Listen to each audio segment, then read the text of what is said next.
Hello student, class 11th maths का question paper है 25-26 session का।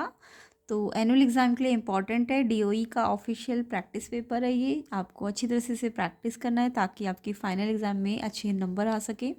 तो इसे हम डिटेल कंसेप्ट के साथ करेंगे एंड डिटेल सोल्यूशन करेंगे। इसका 11th क्लास का मैथ्स का ये पेपर है, तो सारे बच्चों को करना है, इंपॉर्टेंट है ये, ठीक है। तो प्लेलिस्ट को भी देख लेना, previous year question papers and latest question papers की प्लेलिस्ट बनी हुई है जिसमें आपको डिटेल कंसेप्ट सीखने को मिलेंगे। तो लिंक डिस्क्रिप्शन में है। तो स्टार्ट करते हैं। इसका सेक्शन ए 1 to 18 MCQs है। तो फर्स्ट क्वेश्चन देखते हैं। cos 30 plus cos 90 plus cos 150 plus cos 210 इसकी वैल्यू पूछी है। तो आपको cos 30 cos 90 की तो आती है, बट cos 150 और cos 210 के लिए आपको क्वाड्रेंट्स पता होने चाहिए और कन्वर्जन करना आना चाहिए। तो देखते हैं, स्टार्ट करते हैं इसको कैसे करना है।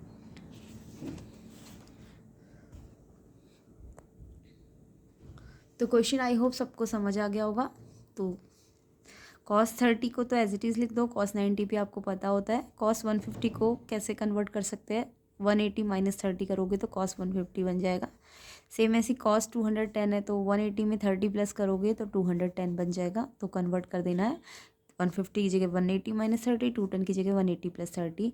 अब आपको क्वाड्रेंट आई होप सबको पता होंगे। कॉस अगर 180, देखो ये फर्स्ट क्वाड्रेंट 0 से π/2 के लिए, एंड फिर आपका होता है पाई, ये सेकंड होता है, ये वाला थर्ड होता है, और फिर 2π होगा। तो ये फर्स्ट क्वाड्रेंट है, ये सेकंड है, ये थर्ड है, ये फोर्थ है। आई होप सबको पता होगा। फर्स्ट में सारे पॉजिटिव होते हैं, ठीक है, सारे पॉजिटिव होते हैं all. And then second quadrant में आपका साइन और कॉसेक, साइन और कॉसेक पॉजिटिव होगा, बाकी सारे नेगेटिव होंगे, ठीक है। थर्ड क्वाड्रेंट में आपका टेन और कॉट थीटा जो होता है वो पॉजिटिव होगा, बाकी सब कुछ नेगेटिव होगा। एंड फोर्थ क्वाड्रेंट जो होता है उसमें कॉस थीटा और कॉस का रेसिप्रोकल सेक थीटा ये पॉजिटिव होंगे, बाकी सब नेगेटिव होंगे। क्लियर? तो ये रूल सबको पता होगा।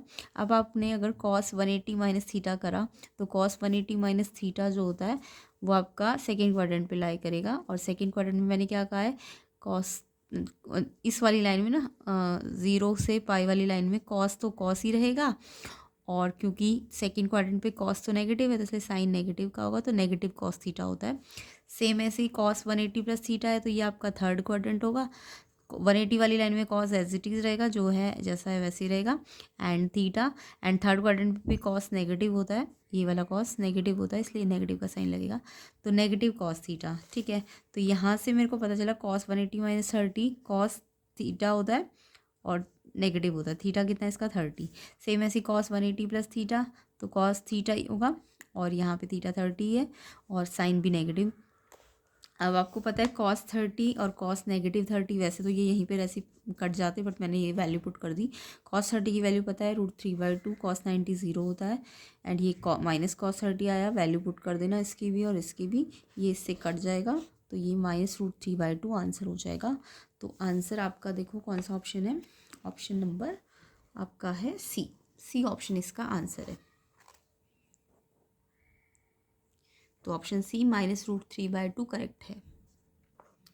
नेक्स्ट क्वेश्चन पे आते हैं। नेक्स्ट क्वेश्चन है आपका, which of the following is not equal to cos 2x। इसमें से कौन सा cos 2x नहीं है, नॉट इक्वल टू, नॉट। तो cos 2x की सारी आइडेंटिटीज अगर आपको आती है तो आपको पता चल जाएगा कि कौन सी आइडेंटिटी नहीं है।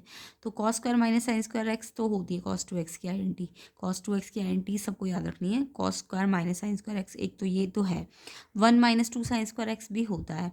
1 - 10 स्क्वायर एक्स, 1 + 10 स्क्वायर एक्स, ये भी आपका cos 2x ही होता है। तो ये भी cos 2x है, ये भी cos 2x है, एंड ये भी। इसको देखो 1 - 2 cos स्क्वायर एक्स, आपने आप कहोगे 2 cos स्क्वायर एक्स वाली आइडेंटिटी भी होती है इसकी, लेकिन उसमें क्या होता है ना, उस आइडेंटिटी में आपका cos 2x ना, जो cos 2x होता है वो 2 cos square x minus x 1 होता है, ये वाली आइडेंटिटी होती है cos 2x की। तो यहाँ पे उल्टा है, यहाँ पे 1 पहले -2 cos स्क्वायर एक्स, तो ये cos 2x नहीं है, ये नेगेटिव cos 2x है। तो इसलिए ये वाली आइडेंटिटी cos 2x के लिए नहीं है, माइनस cos 2x के लिए। तो यानी नॉट वाला आइडेंटिटी यही वाला है, सी ऑप्शन, ठीक है। बाकी सारे cos 2x की आइडेंटिटी है, ये वाली भी आइडेंटिटी हो सकती थी, बट ये क्योंकि उल्टा कराया है तो इसलिए साइन नेगेटिव होना चाहिए था, तो इसलिए ये वाली आइडेंटिटी cos 2x की नहीं है। तो सी ऑप्शन इसका आंसर है, सेकेंड वाले का। ठीक है, तो सी आपका नहीं है cos 2x के इक्वल, वो नेगेटिव cos 2x के इक्वल है। इसके बाद नेक्स्ट क्वेश्चन देखिए, third question, let x equals to x such that x is an integer and x square less than 10, which of the following correctly list all the element of set x। तो ये वाला भी question मैंने आपको पहले भी करा रखा है कि x जो है वो एक इंटीजर है और एक्स स्क्वायर लेस देन 10 होना चाहिए। तो एक्स स्क्वायर लेस देन 10 का मतलब आप पहले इसको सॉल्व कर लो, x square less than 10 and then जो भी एक्स की वैल्यूज आएंगी उसको इंटीजर वैल्यू पे ही लेना है। ओके,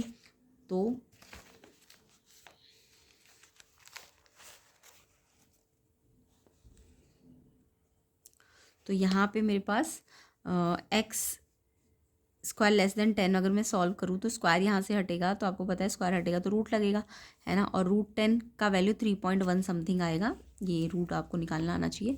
तो रूट 10 की वैल्यू 3.1 आती है, और रूट होता है ना तो वो प्लस माइनस दोनों में होता है आंसर उसका।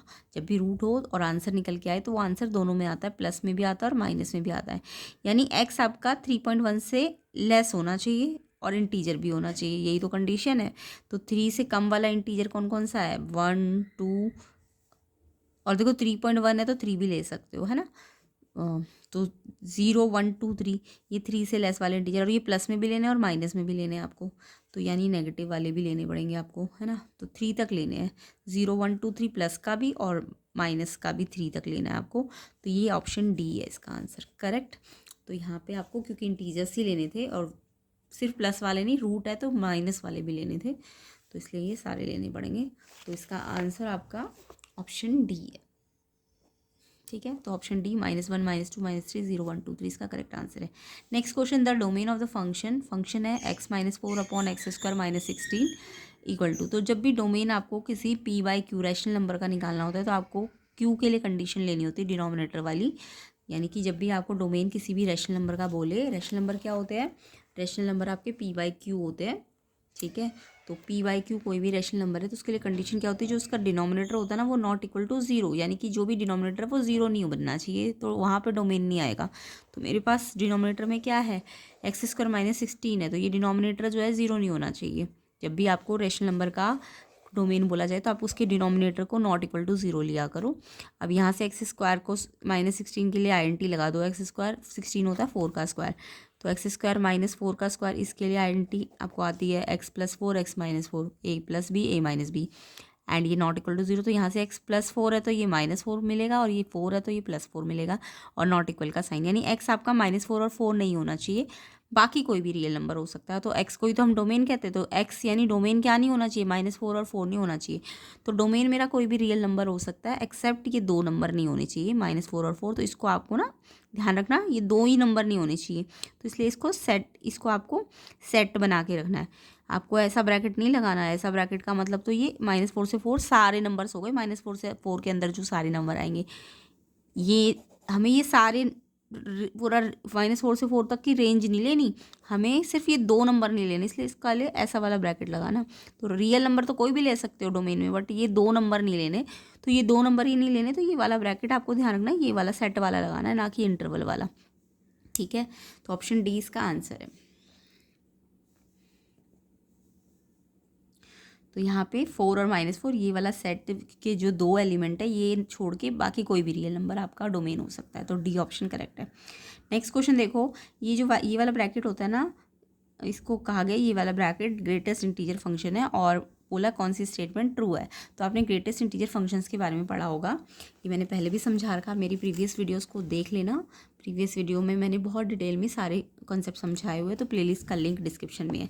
तो देखो ग्रेटेस्ट इंटीजर फंक्शन क्या होता है, जैसे कि मैं कहूँ ग्रेटेस्ट इंटीजर फंक्शन 2 के लिए, ठीक है, तो 2 ही होगा इसका, यानी कोई भी अगर इसके अंदर इंटीजर वैल्यू ना तो उसका आंसर 2 ही, मतलब इंटीजर ही मिलेगा, 3 है तो 3 मिलेगा। लेकिन अगर वो ग्रेटेस्ट इंटीजर 2.5 है, तो आपको पता है ना नंबर लाइन में 2.5 2 और 3 के कहाँ आता है, अंदर आता है ना, तो आपको 2.5 के लिए इसका जो लेफ्ट वाला इंटीजर है वो आंसर होगा। तो 2.5 के लिए लेफ्ट इंटीजर क्या है 2, तो यानी ये एग्जैक्ट कब, ये एक्स एग्जैक्ट कब मिलता है, जब यहाँ पे अंदर इंटीजर होगा। अगर कोई इंटीजर के अलावा कोई और डेसिमल नंबर या रैशनल नंबर, कोई और रैशनल नंबर हुआ, तो ये आंसर आपको एग्जैक्ट एक्स वाला नहीं मिलेगा, यहाँ पे 2.5 है तो ये 2 मिलेगा, यानी इसके लेफ्ट वाला इंटीजर मिलेगा। तो ये एग्जैक्ट सेम कब होगा, जब यहाँ पे भी कोई इंटीजर वैल्यू होगी, तो यानी कि ये ग्रेटेस्ट इंटीजर एक्स, एक्स कब मिलेगा आपको? ओनली व्हेन ये जो एक्स है ना अंदर ये इंटीजर होगा तभी ये इसके सेम मिलेगा। अगर यहाँ 2.5 हुआ, 2.6 हुआ तो आपको इससे पहले वाला इंटीजर मिल जाएगा, यानी 2 मिलेगा, ये एग्जैक्ट नहीं मिलेगा। तो ये कब मिलता है एग्जैक्ट? जब आपको ये एक्स जो अंदर है वो भी इंटीजर होना चाहिए। तो इंटीजर वैल्यू पे ही आपको ये आंसर इंटीजर में मिलेगा। अदरवाइज अगर यहाँ कोई और नंबर होगा तो एग्जैक्ट ये इसके जैसा नहीं मिलता है। ठीक है, तो एक्स एक इंटीजर वैल्यू होना चाहिए तभी ये एक्स एक्स के ही बराबर आएगा। तो इसका आंसर आपका हो जाएगा बी ऑप्शन, एक्स। एक्स कब मिलेगा? जब आपका एक्स इंटीजर होगा। नेक्स्ट देखो, कॉस एक्स आपको बोला है हाफ है, where x is in radian and lie in third quadrant. If x A pi by B, A and B को प्राइम पॉजिटिव इंटीजर, तो ए प्लस बी क्या होगा? तो यहाँ पे कॉस एक्स हाफ, और हाफ तो दिया है, साथ ही साथ इन्होंने बोला है एक्स तो रेडियन में है बट ये हाफ, तो अगर आप कॉस को कन्वर्ट करते हो, कॉस हाफ कब होता है? कॉस 60 पे होता है ना, कॉस 60 हाफ है ना। वो कोई बात नहीं, कॉस 60 हाफ होता है, लेकिन आपको बोला है ना ये जो हाफ तो है बट ये थर्ड क्वाड्रेंट पे है, तो आपको कॉस 60 नहीं लिखना हाफ की जगह, क्योंकि थर्ड क्वाड्रेंट बोल दिया है। तो यहाँ पे कॉस एक्स क्वेश्चन में भले ही आपको हाफ दिया है बट क्वेश्चन में थर्ड क्वाड्रेंट है, तो आपको मैंने थोड़ी देर पहले बताया था थर्ड क्वाड्रेंट पे 10x और sec x ही नेगेटिव होते हैं, बाकी cos x जो होता है वो, सॉरी 10x और cot x जो होते हैं वो पॉजिटिव होते हैं, अभी बताया था ना। जो थर्ड क्वाड्रेंट होता है उसमें 10 और cot ही पॉजिटिव होते हैं, बाकी cos या sec जो होते हैं वो नेगेटिव होते हैं। 10 और cot को छोड़ के बाकी सब नेगेटिव होता है थर्ड क्वाड्रेंट में। तो यहाँ पे भी यही है, ये थर्ड क्वाड्रेंट बोल दिया तो यानी ये हाफ नहीं है, ये माइनस हाफ है, याद रखोगे। थर्ड क्वाड्रेंट है तो इसलिए कॉस, अगर मैं यहाँ कॉस है तो मेरे को यहाँ भी कॉस में बदलना होगा ना, तो कॉस थर्ड क्वाड्रेंट पे कैसा होता है? नेगेटिव होता है। तो ये नेगेटिव कॉस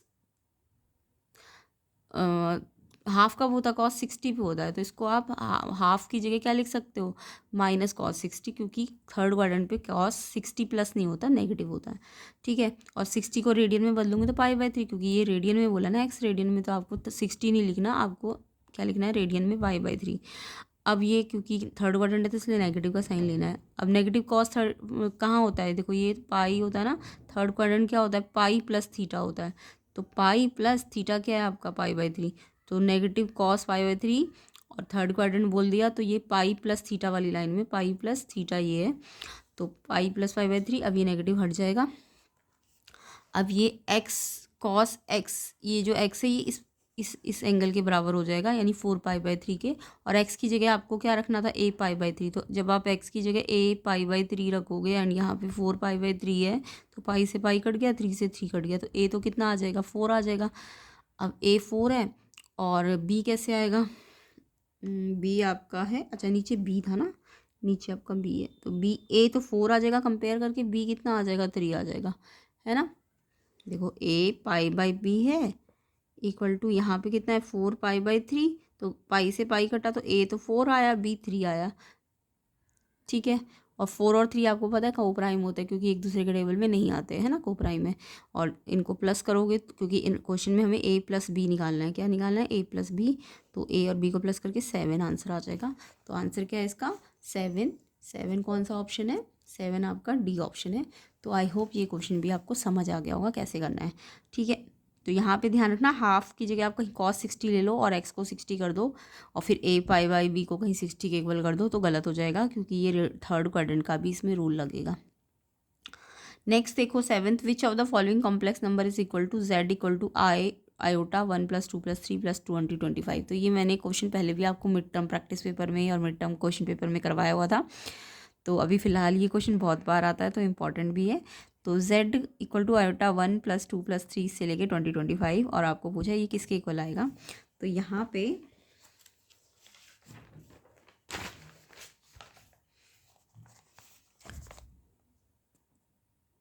इस क्वेश्चन को करने के लिए आपको पहले तो ये पता है ना, ये आयोटा पावर 1 + 2 3। देखो ये आपको रूल पता होगा, a की पावर अगर यहाँ पे मैं m + n लिख रही हूँ, तो ये एक्सपोनेंट का रूल क्या कहता है? am + n कब आया होगा? जब am और an मल्टीप्लाई में रहे होंगे। जब बेस सेम हो और मल्टीप्लाई हो तभी तो पावर प्लस होती है। तो एक बार पावर बेस लिख के पावर को प्लस, यही तो रूल होता है। जब हम इस ऐसा होता है तो ऐसे लिखते हैं ना कि ये बेस सेम है और ये इंटू है तो पावर प्लस में, तो यानी इनको भी हम ऐसे लिख सकते थे, आयोटा 1 फिर आयोटा 2 आयोटा 3 ऐसे करके आयोटा 2025 लिख सकते थे ऐसे। और फिर इनको जब हम इन पे एक्सपोनेंट का रूल लगाएंगे तो आयोटा आयोटा आयोटा, एक बार आयोटा लिख के सारे बेस को पावर्स को क्या करेंगे, प्लस करेंगे। तो इसको हम ऐसे लिख सकते हैं। अब आपको पता है iota 1, iota 2, iota 3, iota 4। Iota 1 जो होता है वो आयोटा ही होता है, आयोटा स्क्वायर जो होता है वो -1 होता है, और आयोटा 3 जो होता है वो आपका -1 होता है, माइनस आयोटा सॉरी, और आयोटा 4 जो होता है वो +1 होता है। तो जब मैं इन चारों को क्या करूँगी, मल्टीप्लाई करूँगी, तो आयोटा आयोटा आयोटा और आयोटा माइनस आयोटा स्क्वायर हो जाएगा, है ना। और ये -1 मल्टीप्लाई +1 होगा तो ये -1 हो जाएगा, और ये -1 होता है और ये माइनस बाहर तो ये +1 और ये -1। तो ओवरऑल आंसर क्या मिलेगा आपको, -1 मिलेगा। ठीक है, ऐसे करके 4 के अगर आप पेयर बनाते जाओ तो लास्ट में 2024 तक तो ये आपको -1 मिलता जाएगा। क्लियर। और -1 कितनी बार मिलेगा, 2024 तक मिलेगा, है ना। और लास्ट में ये वाला जो आयोटा 2025 है यही बचेगा। क्लियर हो रहा है कैसे कर रहा बता रही हूँ मैं। इसको करने का एक तो ये तरीका है जो मैंने अभी समझा, एक और तरीका है, ईजी तरीका भी कर लेंगे। पहले ये समझो कि ये आयोटा 1 + 2 + 3 + 2025 ऐसे आया होगा, आयोटा 1, आयोटा 2, आयोटा 3, आयोटा 4 ऐसे करके आयोटा 2025 तक चल रहा है ये। और आयोटा 1 जो होता है वो आयोटा होता है, आयोटा की पावर 2 -1 होता है, आयोटा की पावर 3 माइनस आयोटा होता है, और आयोटा 4 +1 होता है। क्लियर।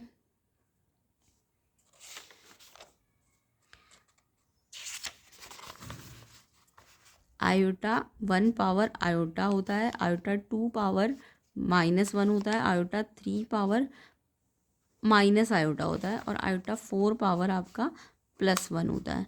तो जब मैं इन सबको मल्टीप्लाई करूँगी, आयोटा 1, आयोटा 2, आयोटा 3, आयोटा 4, तो देखो ये माइनस, ये तो आपका आयोटा और ये आपका माइनस आयोटा, तो माइनस आयोटा स्क्वायर हो गया इन दोनों को मिला के। और आयोटा स्क्वायर क्या होता है, -1, और ये होता है +1, तो ये तो मल्टीप्लाई करके -1 हो जाएगा, और माइनस आयोटा स्क्वायर -1, माइनस तो ये वाला बाहर, आयोटा स्क्वायर -1 पे स्क्वायर। ध्यान रखना आयोटा स्क्वायर -1 होता है, आयोटा स्क्वायर क्या होता है, -1 होता है, और ये माइनस बाहर है।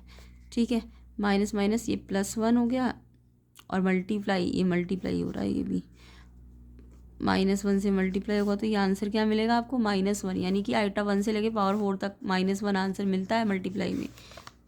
तो आपको पता है आयोटा 4 के पेयर कहाँ तक बनेंगे, आयोटा 2024 तक तो ये किस में आएंगे, पेयर्स में आएंगे, है ना। और कितने पेयर बनेंगे 2024 को ना 4 से डिवाइड कर दो। अच्छा 4 5 20, 4 6 24, 506, यानी कि -1 मल्टीप्लाई में कितनी बार आएगा, -1 ऐसे करके ये ना 506 बार आ जाएगा मल्टीप्लाई में। और फिर ये -1 506 बार मल्टीप्लाई में आएगा, तो इसे पावर लगा सकते हो आप। और फिर ये पावर जब इवन हो तो आंसर क्या मिलेगा, +1, क्या मिलेगा, +1। ठीक है, यानी कि लास्ट में सिर्फ जो एक आयोटा 2025 होगा ना वही बचेगा आपके पास। क्लियर। ये सब तो +1 बन गए होंगे, ये सारे जितने भी स्टार्टिंग से लेके 2024 तक के होंगे। क्लियर, सिर्फ ये वाला बचेगा। अब इसको सॉल्व करना है आपको, आयोटा 2025 को। तो आयोटा 1 से आयोटा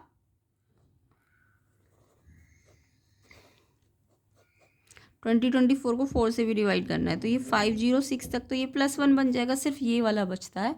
और आयोटा 2025 को आप सेपरेटली सॉल्व कर सकते हो। तो सेपरेटली सॉल्व करने में क्या आएगा, आयोटा 2025 को अगर आप सॉल्व करते हो तो आयोटा पहले से लिख सकते हो, 2024 अलग करो इसका और एक आयोटा अलग करो, क्योंकि इसको इवन और ऑड में ब्रेक करना है। तो 2024 और 1 है ना। उसके बाद आयोटा 2024 कैसे लिख सकते हो, आयोटा स्क्वायर अंदर कर लो, और ये 2 10 या 20 1012 एंड साथ में आयोटा, और ये आयोटा स्क्वायर -1 पे इवन पावर तो +1 आ गया, और साथ में जस्ट क्या बचा, आयोटा। तो आंसर इसका आयोटा आ रहा है, आयोटा 2025 का आंसर आयोटा आ रहा है। ठीक है, यानी इसमें रियल पार्ट ज़ीरो है, तो इसका आंसर ज़ीरो प्लस आयोटा आएगा। क्या आएगा इसका आंसर? Zero plus iota. तो ऐसे करके आप इसे कर सकते हो। आई होप समझ आ गया होगा जो मैं कहना चाह रही हूँ कि इस वाला जब ये 1 से लेके ऑड तक जाएगा, क्लियर, और हर बार ज़रूरी नहीं ऑड तक जाए तो ही आंसर आएगा। इसमें ध्यान रख लेना, जितने भी 4 के ग्रुप्स बनेंगे वो कहाँ तक बनेंगे? आयोटा 2024 तक बनेंगे, और वो आपके इवन पावर के कारण, ये तो पूरा जितना भी यहाँ से लेके 2024 तक का वाला होगा वो तो +1 बन जाएगा, जस्ट ये वाला नंबर बचेगा और उसका आंसर 0 आयोटा आएगा और रियल पार्ट 0 है। या फिर आप इसको ऐसे कर सकते थे, आपको दिख रहा है आयोटा पे 1 से लेकर 2025 तक प्लस हो रहा है, तो ये 1 से लेकर 2025 तक का प्लस करोगे, तो प्लस करने के लिए आपको AP का ये फॉर्मूला पता है, सम ऑफ n टर्म्स n +1/2। तो यहाँ पे मैंने n कितना 1 से लेकर 2025 यानी 2025 है, 1 प्लस करो 2026, 2 से डिवाइड करो, तो ये आया मेरा मल्टीप्लाई करके इतना। ठीक है, अब मेरे को यानी कि आयोटा पे कितनी पावर है? आयोटा पे कितनी पावर है? इतनी पावर है पूरे आयोटा पे। ठीक है, अब मेरे को देखना है कि आयोटा पे, अगर मेरे को पता है आयोटा 1 से लेके 4 पावर तक होती तो वो 1 बन जाता है ना। तो मेरे को देखना है कि अगर मैं इसे 4 से डिवाइड करूँ तो क्या ये कंप्लीट डिवाइड हो रहा है? नहीं, ये देखो डिवाइड करने पे 4 से इतना क्वेश्चन देगा और 1 रिमाइंडर देगा। ओके, तो इतना क्वेश्चन और 1 रिमाइंडर दे रहा है, इट मीन्स यानी कि आयोटा ये जेड हमारा आयोटा इतना आ रहा है, तो इसमें एक रिमाइंडर बच रहा है, यानी कि एक रिमाइंडर का मतलब जस्ट एक आयोटा 1 ही बचेगा और वो आंसर आयोटा ही होगा, और रियल पार्ट 0 होगा, तो 0 प्लस आयोटा। तो शॉर्ट ट्रिक से आप ऐसे कर सकते हो इसको, अदरवाइज कॉन्सेप्ट अगर समझना है तो ये कॉन्सेप्ट था इसका जो मैंने अभी आपको समझाया। तो आई होप जिसको ये कॉन्सेप्ट भी समझ आ गया है एंड शॉर्ट ट्रिक भी समझ आ गई है तो कमेंट ज़रूर करना। शॉर्ट ट्रिक क्या है? शॉर्ट ट्रिक यही है कि आपको ये जो पावर्स है इनको प्लस इस तरीके से कर लेना है, और फिर ये पावर प्लस करके मेरा इतना आ गया और मैंने 4 से डिवाइड किया तो मेरे को रिमाइंडर 1 मिला, तो ये पूरा आयोटा 1 के बराबर हो जाएगा, और ये आयोटा ही है, यानी आयोटा +0 आंसर है, ऑप्शन डी। तो ये लग रहा लंबा है, लेकिन अगर आपको ट्रिक आती है तो ट्रिक से ये 1 सेकेंड में मतलब ज़्यादा से ज़्यादा 10 सेकेंड में हो जाएगा, ट्रिक लगानी आनी चाहिए। ठीक है, बाकी कंसेप्ट आपको समझा दिया कैसे हुआ ये। डी ऑप्शन 0 प्लस आयोटा इसका करेक्ट आंसर है। तो कमेंट करके बताना किस किस को ट्रिक भी समझ आ गई और पूरा कॉन्सेप्ट भी समझ आ गया। नेक्स्ट क्वेश्चन 8 देखो, total number of terms in the expansion x -2 √x + 1 10। तो आपने अभी तक जो एक्सपेंशन पढ़े वो जस्ट बाइनोमियल पढ़े है, बाइनोमियल मतलब जिसमें 2 ही टर्म होती है, बट यहाँ तो आपको अंदर 3 टर्म दिख रही है, तो 3 टर्म वाला तो आपने एक्सपेंशन पढ़ा नहीं है, बाइनोमियल एक्सपेंशन में तो 2 ही टर्म होनी चाहिए। तो देखो ये ना x -2 √x + 1 ये किसी ना किसी की आइडेंटिटी होती है, अंदर अंदर ही मेरी आइडेंटिटी बनी हुई है, तो ये ना 3 टर्म है ना, तो ये किसी बाइनोमियल टर्म की आइडेंटिटी बन जाएगी। तो कैसे करोगे इसको? ये क्वेश्चन भी मैंने आपको पहले करा रखा है। तो ये देखो आइडेंटिटी कैसे बनेगी, ये अगर मैं लिख दूँ ये अगर a का स्क्वायर हो जाए, ये b का स्क्वायर हो जाए और ये 2ab बन जाए, a² b² -2ab, तो ये a b की होल स्क्वायर की आइडेंटिटी बन सकती है, तो ये बाइनोमियल एक्सपेंशन बन जाएगा, है ना। तो यहाँ पे देखो ये a² होना चाहिए, जबकि x तो किसी का स्क्वायर वैसे तो नहीं होता, बट ये √x का स्क्वायर होता है, तो x की जगह तो ये हो गया √x का स्क्वायर, 1 तो 1 का स्क्वायर हो सकता है, और यहाँ पे -2 a क्या है √x और 1 1 है, तो ये a² + b² -2ab, तो इसमें a क्या है √x और b क्या है 1, तो a - b का होल स्क्वायर, और बाहर 10 भी पावर है, तो इस दोनों पावर आपस में मल्टीप्लाई हो गई 20। अब ये देखो बाइनोमियल एक्सपेंशन बन गया, और जब भी कोई बाइनोमियल एक्सपेंशन a + b की पावर n होता है तो उसके अंदर जो नंबर ऑफ टर्म होती है जितना यहाँ n होता है उससे एक ज़्यादा टर्म होती है, तो 20 है ना यहाँ पे n, अगर ये बाइनोमियल एक्सपेंशन बन गया तो 21 टर्म्स होंगी इसकी। तो आंसर क्या है 21 टर्म्स, डी ऑप्शन इसका आंसर है। तो 3 टर्म करके कंफ्यूज मत होना, ये एक्चुअल में आइडेंटिटी बन रही है, तो ये बाइनोमियल एक्सपेंशन ही बन रहा है, जितनी नंबर ऑफ टर्म आई है उससे एक ज़्यादा ले लेना। तो यहाँ पे आंसर डी 21 करेक्ट आंसर है। तो प्लेलिस्ट को भी देख लेना, लिंक डिस्क्रिप्शन में है, और भी क्वेश्चन पेपर्स की प्रैक्टिस हो जाएंगी आपकी अच्छी तरीके से। नेक्स्ट क्वेश्चन देखो, z आपको दिया है 5 + 2 आयोटा 4 - आयोटा 1 + 3 आयोटा, आपको z और z कॉन्जुगेट, ये ऊपर साइन कॉन्जुगेट का है, आपको z × z कॉन्जुगेट का इमेजिनरी पार्ट निकालना है। तो z कॉन्जुगेट सबको पता है क्या होता है, तो इसमें तो ट्रिक भी लग जाएगी, क्वेश्चन में इतना लंबा करने की, सॉल्व करने की ज़रूरत नहीं है। फिर भी मैं अगर ये क्वेश्चन सॉल्व करने को आ जाता तो कैसे करते हैं आप। फिलहाल तो आपको पता होना चाहिए, जब भी जेड और जेड कॉन्जुगेट को हम मल्टीप्लाई करते हैं ना, तो उसका इमेजिनरी कुछ भी नहीं आता, उसमें सारा रियल पार्ट होता है। तो ये ट्रिक अगर लगाना चाहते हो, ट्रिक तो यही है कि जेड को जब भी हम जेड कॉन्जुगेट से मल्टीप्लाई करते हैं, ये ट्रिक याद रख लेना कि जेड को अगर जेड कॉन्जुगेट से आप मल्टीप्लाई करोगे, तो अगर z आपका a प्लस आयोटा b है और z कॉन्जुगेट आपका क्या हो जाएगा, आयोटा b है, तो ये माइनस आयोटा b हो जाएगा। ठीक है, z कॉन्जुगेट में क्या हो जाता है,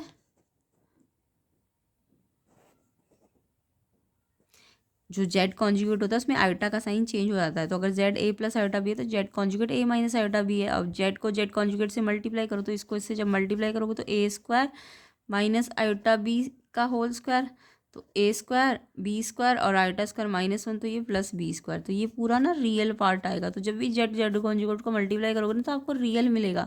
तो इसका इमेजिनरी अगर आपको पूछ लिया जाए जेड और जेड कॉन्जुगेट का, तो इसमें तो सारा रियल होता है, रियल ओनली, ये रियल ओनली आएगा, ए स्क्वायर प्लस बी स्क्वायर। तो इसका इमेजिनरी पार्ट तो जीरो होगा, तो आपको कुछ करने की भी ज़रूरत नहीं थी। इसका इमेजिनरी पार्ट कुछ, इसमें सारा जो आंसर होगा ना वो पूरा रियल आएगा, ये मल्टीप्लाई करके रियल पार्ट ही आएगा और इमेजिनरी इसका ज़ीरो होगा। बाकी अगर ये सॉल्व करने को आता तो z आपको ये दिया हुआ है और z कॉन्जुगेट आप निकाल लो। कैसे निकालोगे, देखो ये 5 + 2 आयोटा है, ये प्लस, जहाँ आयोटा टब प्लस का है वहाँ माइनस का हो जाएगा। सेम ऐसे 4 माइनस आयोटा है, 4 प्लस आयोटा हो जाएगा। 1 + 3 आयोटा है तो ये 1 - 3 आयोटा हो जाएगा। तो z अगर ये है तो z कॉन्जुगेट ये निकल जाएगा। अब इन दोनों को मल्टीप्लाई करना है, यानी इसको इससे मल्टीप्लाई, इसको इससे मल्टीप्लाई, इसको इससे मल्टीप्लाई, है ना। अब ये जब इससे मल्टीप्लाई हो तो एक आइडेंटी बन गई ए स्क्वायर माइनस बी स्क्वायर की, 5 का स्क्वायर माइनस 2 आयोटा का स्क्वायर। ऐसी ये भी आइडेंटी बन गई ए का स्क्वायर माइनस बी का स्क्वायर। ठीक है, और वैसे ये भी आइडेंटी बन जाएगी ए का स्क्वायर माइनस बी का स्क्वायर। 5 का स्क्वायर 25, 2 का स्क्वायर 4, आयोटा स्क्वायर कितना होता है -1, और माइनस माइनस प्लस 1, तो 4 ही आ जाएगा प्लस का। सेम ऐसी 4 4 जा 16, 1 का स्क्वायर 1 और माइनस आयोटा स्क्वायर प्लस का हो जाएगा। 1 का स्क्वायर 1, 3 3 या 9, और ये माइनस आयोटा स्क्वायर, तो ये इसलिए माइनस नहीं होगा, प्लस हो जाएगा।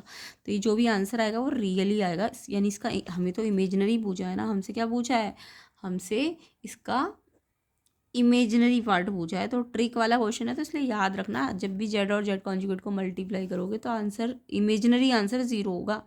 समझ आया। और अगर रियल पार्ट निकालना है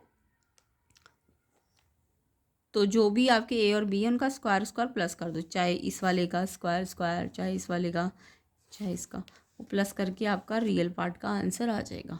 ठीक है, तो यहाँ मेरे को सॉल्व नहीं करना था, यहाँ पे तो मुझे जस्ट ट्रिक लगानी थी। तो इमेजिनरी होता है जेड और जेड कॉन्जुगेट का, वो जीरो होता है। तो आंसर क्या होगा इसका, ज़ीरो, ए ऑप्शन। तो आपको सॉल्व करने की भी ज़रूरत नहीं है, याद रखना जेड और जेड कॉन्जुगेट को मल्टीप्लाई करोगे तो जो रियल पार्ट है वो तो निकल के आता है, बट इमेजिनरी पार्ट उसका नहीं होता, कुछ भी ज़ीरो होता है। ठीक है, नेक्स्ट क्वेश्चन देखो,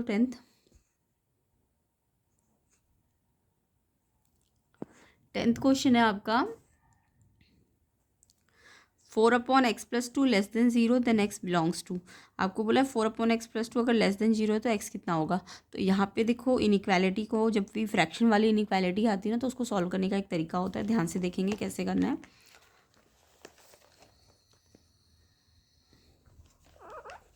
तो जब भी p/q वाली इनइक्वालिटी होगी ना, तो आपको क्या करना है, ये जो q है ना, तो इसके लिए कंडीशन, क्यू के लिए कंडीशन आपको पता होती है, वो नॉट इक्वल टू 0 होना चाहिए, यानी x+2 नॉट इक्वल टू 0 का मतलब x-2 तो बिल्कुल नहीं होगा। ठीक है, एक तो ये कंडीशन याद रखना, जब भी p/q हो तो आपको उसके लिए कंडीशन क्या रखनी होती है, जो डिनोमिनेटर है वो 0 नहीं होना चाहिए। तो x+2 में x नॉट इक्वल टू 0 तो का मतलब x-2 तो होना ही नहीं चाहिए। दूसरा, जब भी इनइक्वालिटी को सॉल्व करना हो तो आपको क्या करना है, इस क्यू को ना पॉजिटिव करना है, यानी अगर ये स्क्वायर में आ जाए ना किसी तरीके से तो ये पॉजिटिव हो जाएगा, फिर मुझे नीचे वाला देखने की ज़रूरत नहीं, जस्ट ऊपर वाले को ही सॉल्व करना है। तो जब भी आपको दिखे रेशनल में इनइक्वालिटी आई है तो आपको नीचे डिनोमिनेटर को स्क्वायर में बदलना है। स्क्वायर में बदलने के लिए x+2 है ना, तो x+2 से ही मल्टीप्लाई कर देना है, और नीचे किया है डिनोमिनेटर में तो ऊपर भी करना पड़ेगा। क्लियर। तो जब भी आपको इनइक्वालिटी फ्रैक्शन वाली दिखे, एक कंडीशन तो ये लगेगी कि डिनोमिनेटर नॉट इक्वल टू 0। दूसरी कंडीशन, आपको इसको पॉजिटिव बनाने के लिए इसी का स्क्वायर बनाना है। तो ये x+2 एक बार है तो एक बार और ले लो ताकि ये स्क्वायर में आ जाए। तो यहाँ लिया है तो यहाँ भी लेना ही पड़ेगा।